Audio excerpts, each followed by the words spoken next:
Hello once again, this is Michael G. Nastos for WDEE-TV Headline News, coming to you from our studios here in Ypsilanti, Michigan. We have our top 5 stories for today on this Friday, November 7th, 2014, and our number 1 story comes today from the Saline reporter and writer Austin Smith.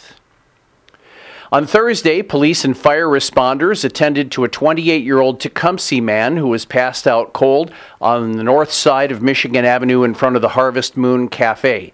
Pittsfield Township Fire Department received the call about 10:15 a.m. yesterday morning from a passerby who said there was an unresponsive man in a white 2001 Buick Century and there may have been an accident. The passenger side front tire was blown out and the rim had been damaged, but police didn't observe any part of the roadway that had been damaged. No other cars had been involved, according to the report. Deputy Sergeant Gordon Schick said they believe the driver was under the influence of drugs and/or alcohol. The suspect refused sobriety tests at the scene and refused medical attention as well, said Schick. Officers arrested the man and performed a blood test later. The suspect was lodged in the Washtenaw County Jail. More on this story can be found in our local news feeds link on our website at WDEE-TV.com online. Coming up next, a man receives 18 months for following a U of M student home. At Morgan Taylor, buy 2 suits, get a 3rd suit free. Morgan Taylor is located at 133 West Michigan Avenue in Ypsilanti. Clothing and accessories for men, women, and children at Morgan Taylor. Open Monday through Saturday, 10 a.m. to 6 p.m. Call 734-221-0296. Ask about layaways and in-store financing. At Morgan Taylor, buy 2 suits, get a 3rd suit free. Welcome back to WDEE-TV Headline News, coming to you from our studios in Ypsilanti, Michigan, and we thank our advertising sponsors, Morgan Taylor. Our next headline story comes from MLive.com and writer John Counts. A 26-year-old Ann Arbor man accused of following home a University of Michigan student in what police said was an attempted sexual assault last spring recently had several charges dismissed when he pled guilty to a misdemeanor, records show. Andrew Krupar was subsequently sentenced to serve 18 months of probation, the records also showed. Krupar was individually charged at that time with assault with intent to commit sexual penetration, second-degree assault with intent to commit sexual conduct, and fourth-degree criminal sexual conduct. All of those counts were dismissed in August when Krupar took a plea deal, court records also showed. Instead, he pleaded no contest to an added misdemeanor charge of aggravated assault, the records indicate. More on this story can be found on our local news feeds link on our website, WDEE-TV.com. Coming up next, the story of a barricaded gunman surrendering peacefully. This portion of the news is brought to you by the Wolverine Grill, located at 228 West Michigan Avenue, Ypsilanti, Michigan. Check us out on the internet at thewolverinegrill.com. Welcome back to this edition of WDEE-TV Headline News, coming to you from our studios in Ypsilanti, Michigan. And our next headline news story today comes from the Detroit News and writers Holly Fournier and Tom Greenwood. After more than 14 hours, a gunman in Taylor who had been barricaded inside a home peacefully surrendered Thursday afternoon. Numerous shots had been exchanged between police and the gunman before a tense standoff in a residential neighborhood ended in the 25,000 block of Wick.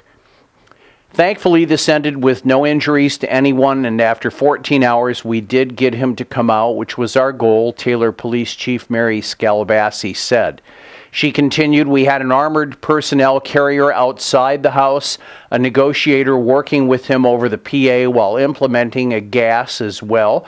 At some point, due to the diligence of our negotiators, he did voluntarily come out and surrender. Good result. The man had been exposed to tear gas, but was otherwise unharmed. He was taken to an area hospital. Police say the man's family was on the scene throughout the day, helping negotiators convince him to give up. Relatives said the man is 22 years old. Scalabassi continued, in any situation like this, we're going to get the people who mean the most to somebody like this. They know him a lot better than we do, so they're going to know what's going on to work in terms of trying to convince him to do the right thing. More on this story can be found on the local news feeds link on our website, WDEE-TV.com. Coming up next, a federal court upholds state's gay marriage ban. At Morgan Taylor, buy 2 suits, get a 3rd suit free. Morgan Taylor is located at 133 West Michigan Avenue in Ypsilanti. Clothing and accessories for men, women, and children at Morgan Taylor. Open Monday through Saturday, 10 a.m. to 6 p.m. Call 734-221-0296. Ask about layaways and in-store financing. At Morgan Taylor, buy 2 suits, get a 3rd suit free. Welcome back. Michael G. Nastos reporting for WDEE-TV Headline News, coming to you from our studios in Ypsilanti, Michigan.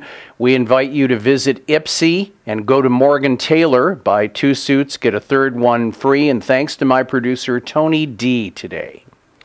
Our next headline story coming from Heritage West and writer Austin Smith.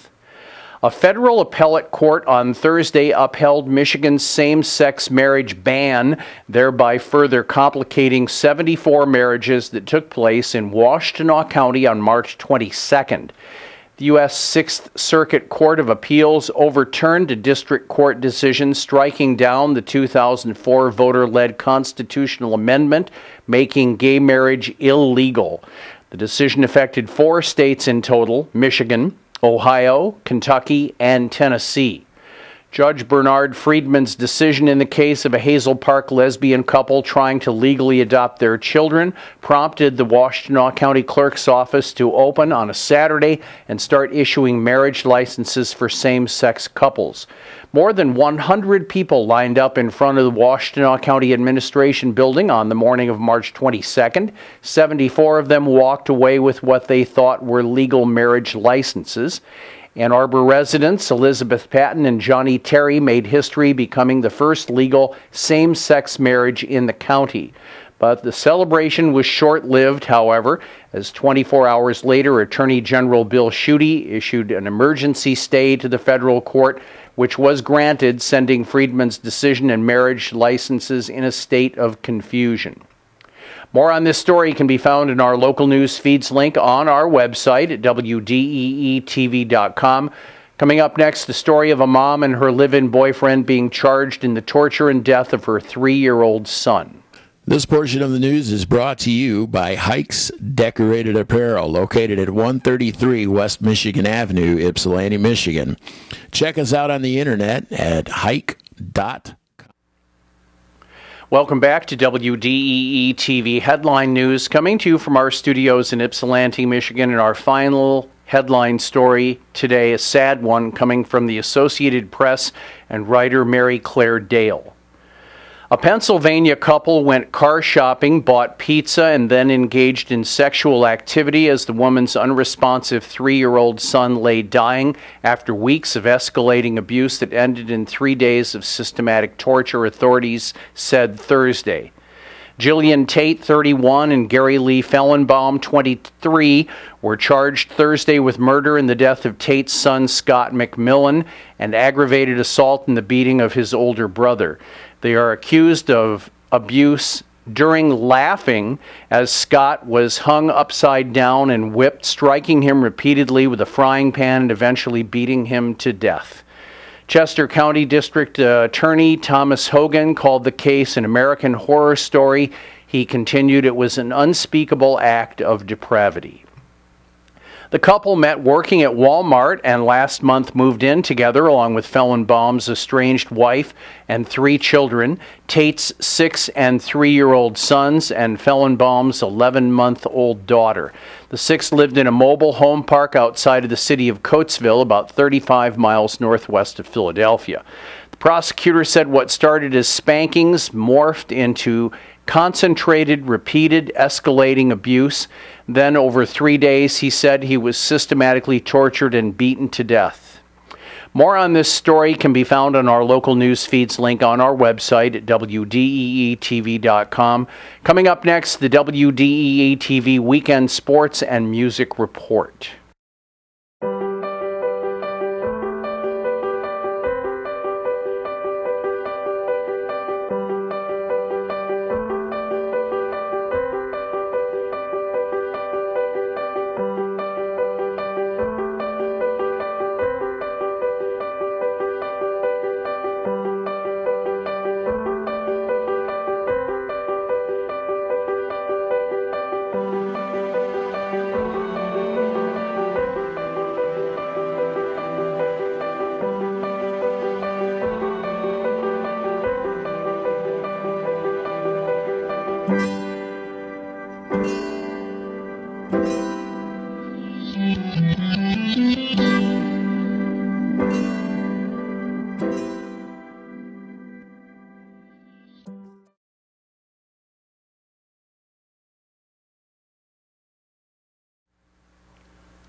Welcome back to our final segment for WDEE-TV headline news for today, and we have a WDEE-TV headline sports report.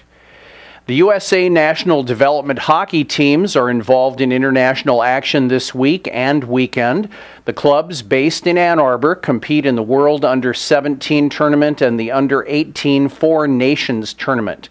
The Under-18 competition has been showcasing pre-tournament games since Wednesday, held in Sundsvall, Sweden, with Team USA, Finland, host Sweden, and Switzerland. The U.S. beat the Swedes in their prelim contest 4-3. Brendan Warren from Carleton and Grant Gabriel from Brighton are also on the squad. Team USA has won 6 of the last 7 Under-18 Four Nations tournaments, including the 2012 event, which was played at the Ann Arbor Ice Cube.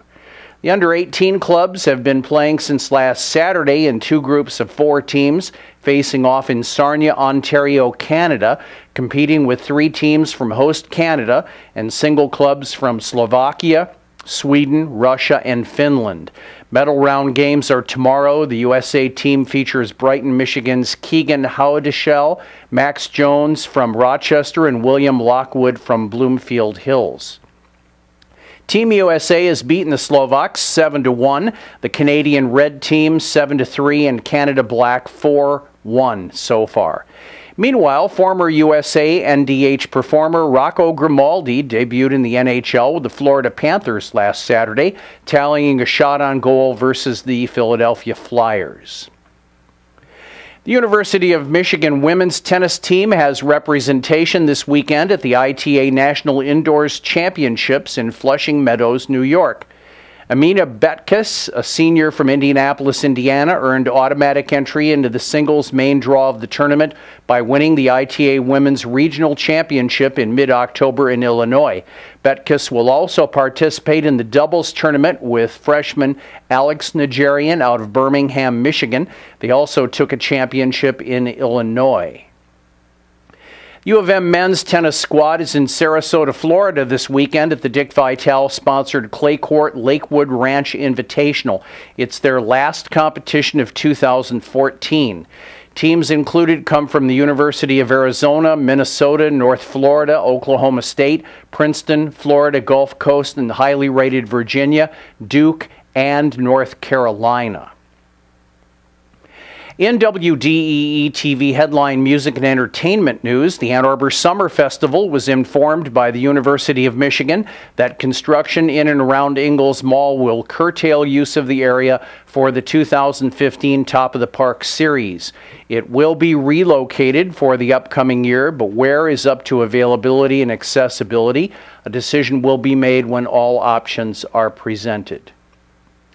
This weekend, the Detroit Jazz Festival All-Stars with trumpeter Racy Biggs, saxophonist Chris Collins, bassist Ralph Armstrong, drummer Nate Wynn, vocalist Thornetta Davis, and special guest trombonist Steve Turre appear at the Dirty Dog in Grosse Pointe Farms. Tonight, check out Jonathan Edwards at the Greenwood Coffee House in Ann Arbor. He's made a lot of music past his big hit Sunshine. Also tonight, RJ's Blues Gang play the Harbor House in Detroit, and it's Mary Slavin with trumpeter Jimmy Smith's band at Onyx in Royal Oak. Saturday, the legendary soul man Melvin Davis headlines a triple bill with Paul Carey's Trio and Allison Lewis at PJ's Lager House in the Corktown district of Detroit. Modern composer Virgil Moorfield's small ensemble play new music at Trinisoph's. It's blues with Jerry Mack and the Terraplanes at Guy Holloran's on Ann Arbor's northeast side, and keyboardist Jesse Clayton, known for working with the Mac Pods, joins the group Citizen at Mac's in Lansing. Saturday from 5 to approximately 9 p.m. it's a tribute to the late country and blues vocalist guitarist Jim Tate, who was a stalwart on the local scene before passing away in May of 2010. He was heard frequently over 5 decades in many local joints with the Mojo Boogie Band, the Straight Up Tate Blues Band, and the Jim Tate Band. The show is at the Necto, 516 East Liberty Street. Original Jim Tate band members, current LA resident Brophy Dale on guitar and vocals, and Al Hill, in from Nashville and off tour with Betty Levette, will be joined by local musicians and former Tate mates, keyboardist Jim King, drummer Mark Newbound, and bassist Chris Gerke.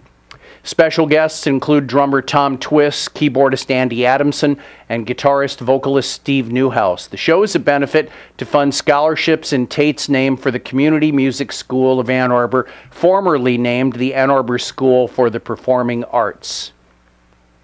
Sunday, it's all about the trio with Ellen Rowe and special guest Kerry Kocher in a tribute to George Shearing, followed next Wednesday by woodwind player Vaclav Zimpel in from Germany, teamed with keyboardist Christoph Dice. Both groups play at the Carytown Concert House. We encourage you to check out and support local artists in their endeavors. And reminder, post your local events on Facebook, and please do it at least a week in advance. You will receive coverage with us. And that's WDEE-TV headline news for Friday, November 7th, 2014. Have a great weekend. Enjoy the beauty of this world. So long, everybody.